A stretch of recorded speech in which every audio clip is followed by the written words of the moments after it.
There's a new contest that the Missouri FFA Association is offering, and it's called Agricultural Issues. And they have to take an agricultural issue, and they have to research it, and they have to present the pros and the cons of this issue and educate the public about it without giving our own opinion. So we just give you both sides of that issue, and then ask you to think about that and hopefully formulate your own opinion. This is a world that we all need.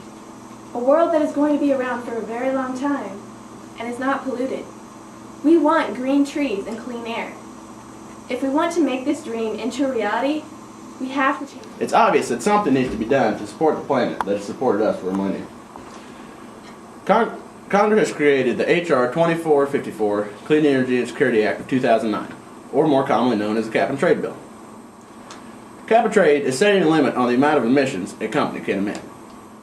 The government will set a maximum amount of emissions the country can produce as a whole based on past history of emissions. And the amount will lower each year until hopefully by 2050 the goal will be met, to reduce emissions by 80%. The cap itself creates incentives to invest in research. More jobs will be available within the research, developing, and monitoring process of cap and trade. There is no longer a question about whether the jobs and industries of the 21st century will be centered around clean, renewable energy. The question is, which country will create these jobs and these industries?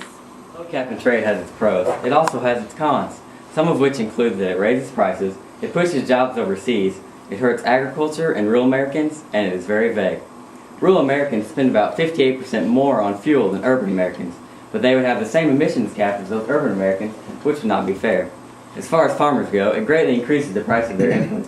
Whether it's fuel, fertilizer, seed, or chemicals, it will raise. As you can see, agriculture accounts for only about 8% of total greenhouse gas emissions, but cap and trade could affect them the most. Therefore, it will cost more to produce food, fuel, and clothing.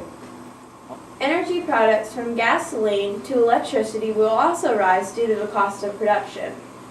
Individual households will be greatly affected by cap and trade. The Bureau of Labor Statistics estimates that cap and trade will cost Americans $1.9 trillion. This averages out to $1,960 per household every year. How exactly will cap and trade work? Will cap and trade affect everyone, or just farmers and factories? What exactly will the cap for individual households be? How much revenue for America will cap and trade get? These are all questions left open by cap and trade, just to name a few. Due to the vagueness of this bill, it has stalled in the Senate, with some politicians and lobbyists are still determined to get it passed, and alternatives are in the works.